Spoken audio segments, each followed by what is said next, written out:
Hello అందరికీ. ఈరోజు మనం సాయి 1129 ఎపిసోడ్ చెప్పుకోబోతున్నాం.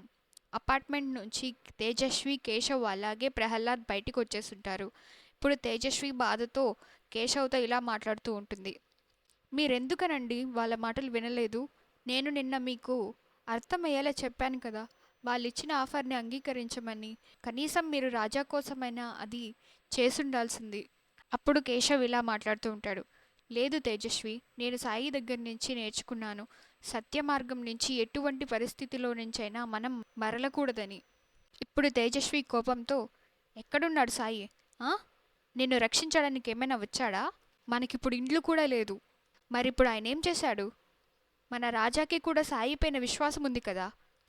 మరైతే రాజా స్కూల్లోని పిల్లలు అతన్ని చిన్న చూపు చూస్తున్నారు. మరైతే రాజాకి సాయి ఏం చేశాడు? మిమ్మల్ని చంపుతామని బెదిరించారు. అప్పుడు సాయి ఎక్కడికి వెళ్ళారు? అప్పుడు కేశవ్ ఇలా జవాబిస్తాడు. సాయి నాకు ధైర్యం అలాగే ఆశనిచ్చాడు.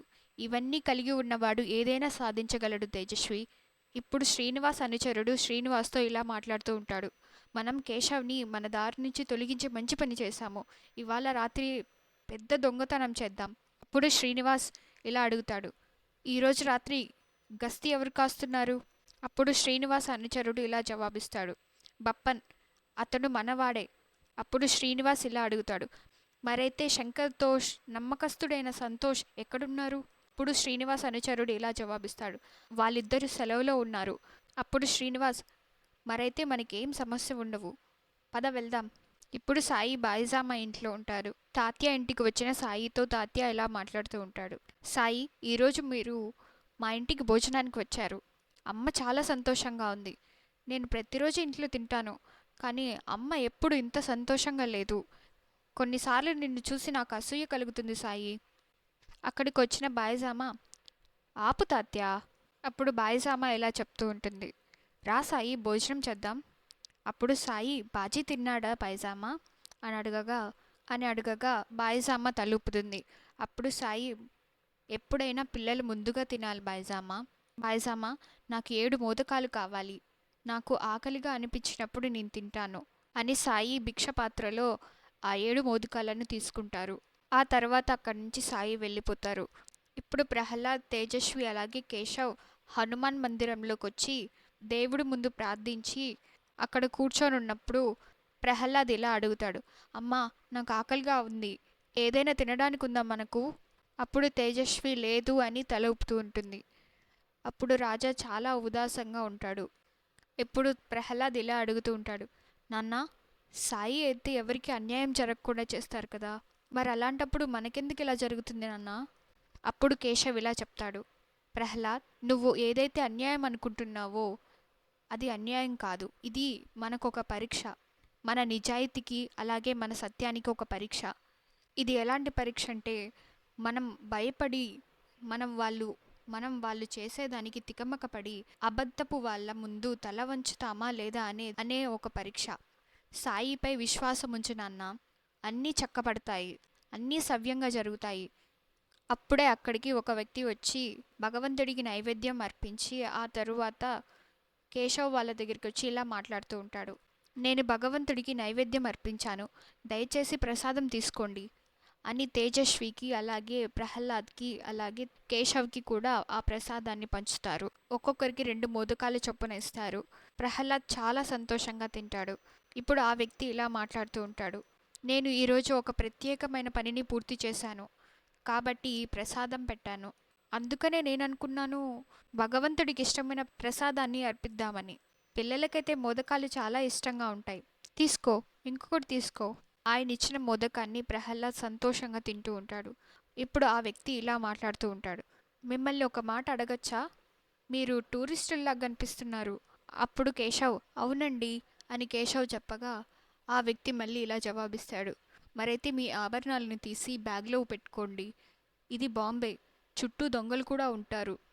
మంచి కుటుంబం నుంచి వచ్చినట్లు కనిపిస్తుంది అని చెప్పి అతను అక్కడి నుంచి వెళ్ళిపోతూ ఉంటాడు. వెళ్ళేటప్పుడు అప్పుడే మనందరికీ అర్థమవుతుంది అక్కడికి వచ్చింది ఎవరో కాదు, సాయి అని. ప్రహ్లాద్ ఆ మోదకాళ్ళు తింటున్నప్పుడు కేశవ్ ఇలా అడుగుతూ ఉంటాడు. ప్రహ్లాద్, నీకు ఆకలిగా ఉన్నది కదా, ఇదిగో ఇది తీసుకో అని కేశవ్ తన దగ్గర ఉన్న మోదకాలు కూడా ప్రహ్లాద్కి ఇచ్చేస్తాడు.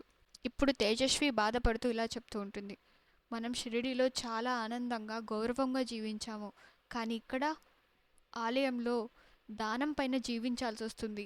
అప్పుడు కేశవ్ ఇలా మాట్లాడతాడు, ఇది దానం కాదు తేజస్వి, ఇది ప్రసాదం. ఇప్పుడు తేజస్వి కేశవ్తో, మా నాన్న ఇంటికి ఎందుకు వెళ్ళకూడదండి మనము? మా నాన్న సహాయం ఎందుకు తీసుకోవడం లేదు? మన అహంకారం అంత ముఖ్యమా? మన బిడ్డ గురించైనా ఆలోచించండి మీరు. మనం ఎక్కడికి వెళ్తాం? అప్పుడు కేశవ్, సాయి ఎక్కడికి తీసుకువెళ్తే అక్కడికి వెళ్తాము. ఇప్పుడు తేజస్వి ఆ మోదకాన్ని తింటుంది. తేజస్వి అడిగిన మాటలకు కేశవ్ కామ్గా ఉంటాడు. ఇప్పుడు తేజస్వి తన ఒంటి మీద ఉన్న నగలన్నీ తీసి ఒక బ్యాగ్లో పెట్టుకొని నిద్రపోతారు. మరుసటి రోజు ఉదయం నిద్ర లేచిన ప్రహ్లాద్ ఇలా మాట్లాడుతూ ఉంటాడు, ఇప్పుడు మనం ఎక్కడికి వెళ్తామమ్మా? అప్పుడు కేశవ్, సాయి మనల్ని ఎక్కడికి తీసుకువెళ్తే అక్కడికి.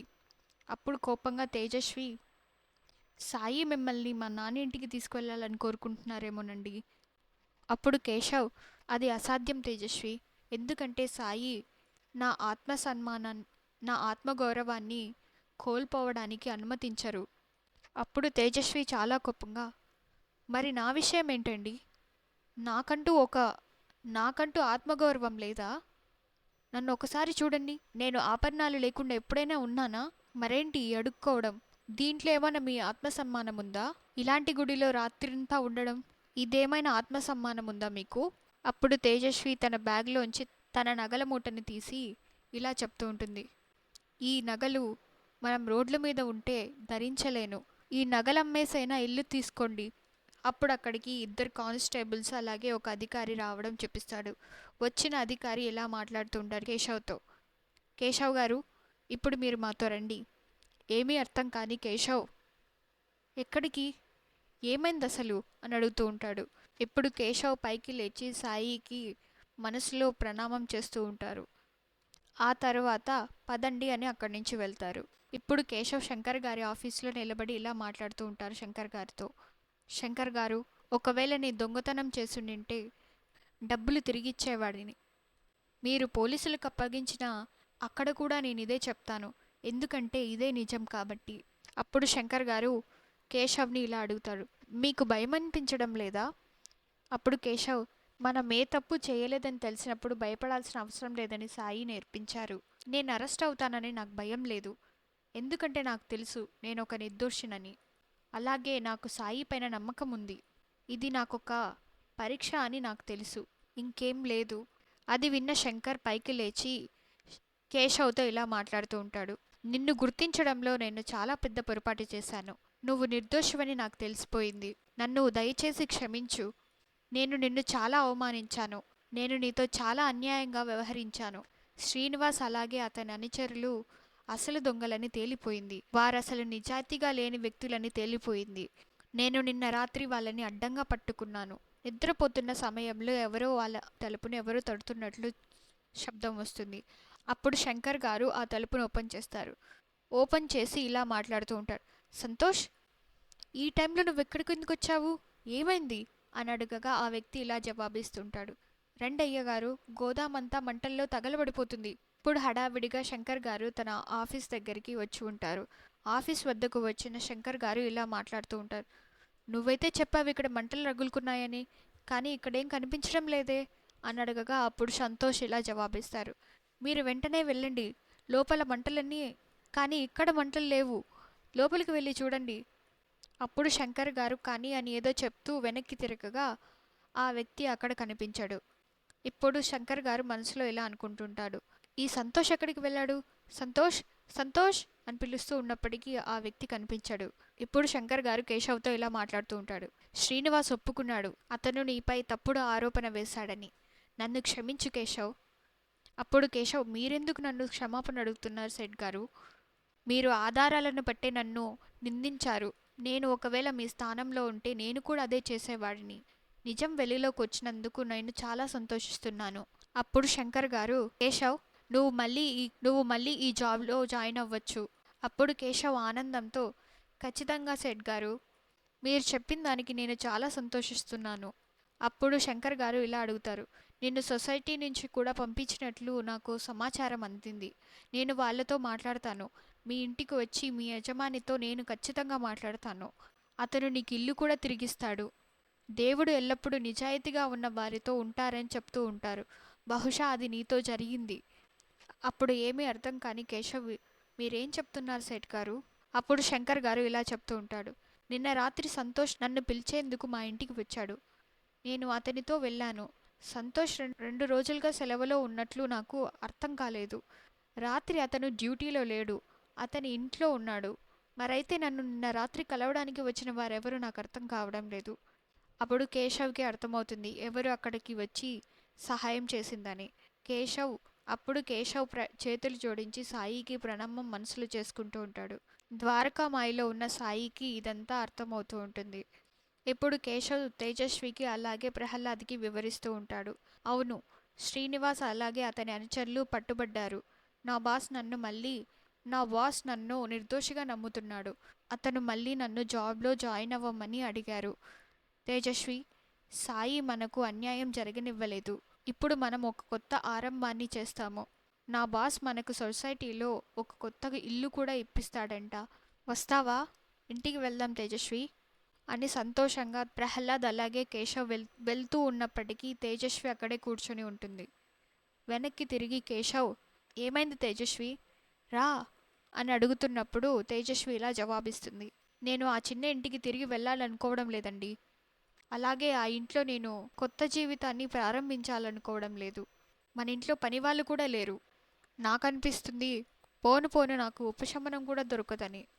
అప్పుడు కేశవ్, సాయి మనల్ని ఇక్కడికి పంపించారంటే ఆయన మన కోసం ఏదో మంచి ఆలోచనే చేసి ఉంటారు. అప్పుడు తేజస్వి ఇలా చెప్తుంది. నేను ఒక నిర్ణయం తీసుకున్నాను. అప్పుడు కేశవ్ ఇలా మాట్లాడతాడు.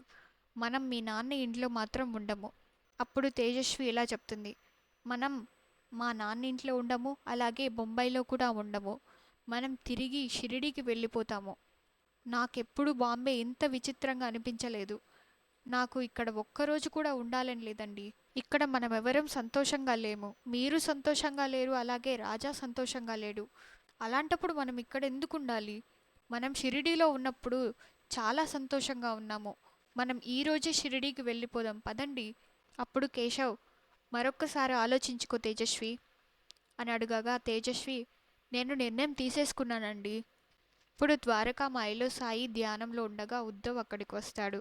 ఉద్ధవ్ సాయి ధ్యానంలో ఉండడం గమనించి అక్కడి నుంచి వెళ్ళిపోతున్నప్పుడు సాయి ఉద్ధవ్ని పిలుస్తాడు. ఉద్ధవ్, నేను తెమ్మన్నవి తీసుకొచ్చావా?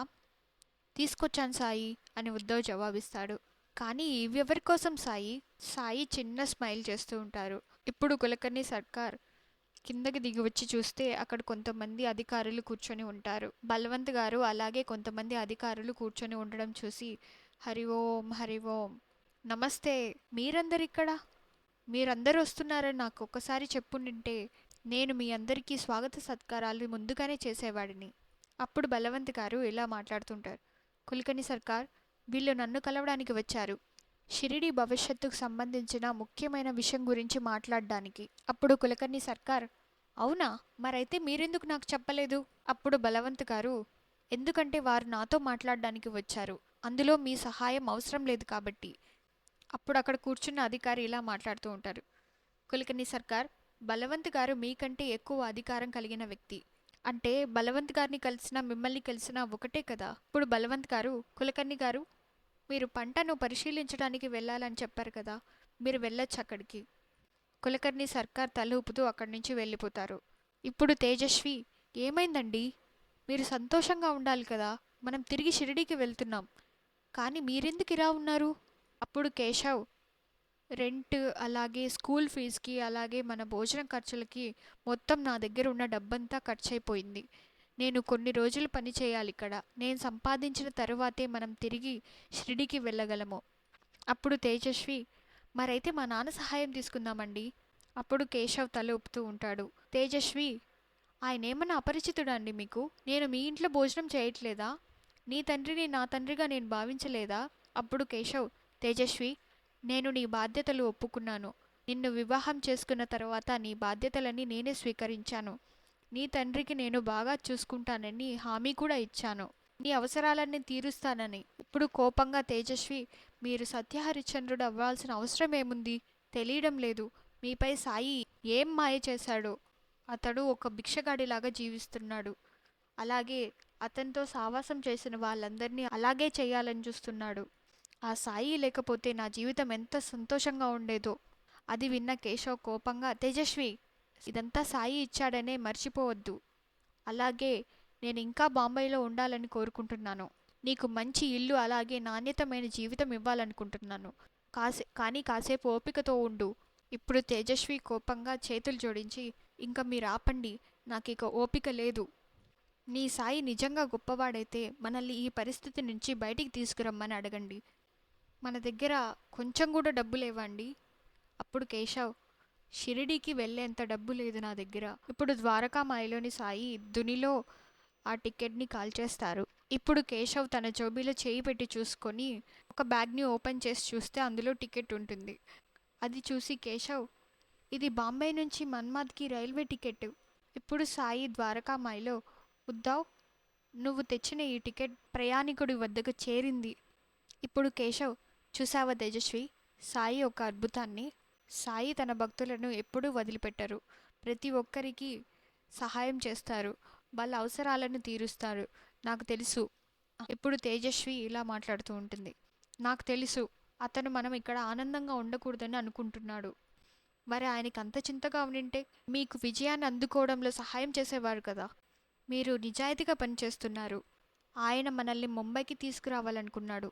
ఆ తర్వాత నన్ను అవమానించడానికి, అలాగే నన్ను దిగజార్చడానికి. ఇది విన్న కేశవ్, తేజస్వి, ఇదేంటి? నువ్వే కదా ఇప్పుడే చెప్పావు. నువ్వే షిరిడీకి తిరిగి వెళ్ళాలని చెప్పావు. నేను బాంబేలో ఉండాలని కోరుకున్నప్పుడు సాయి దయ వల్ల మనకు ఇంటికి వెళ్ళే టికెట్ దొరికింది. కానీ నువ్వు సాయి మీద శాపనార్థాలు పెడుతున్నావు. పద వెళ్దాం అని అందరూ అక్కడి నుంచి వెళ్ళడం చూపిస్తారు. ఇంతటితో ఎపిసోడ్ కంప్లీట్ అవుతుంది. ఇలాంటి మరిన్ని వీడియోస్ కోసం ఛానల్ని సబ్స్క్రైబ్ చేసుకోండి. Thank you for watching.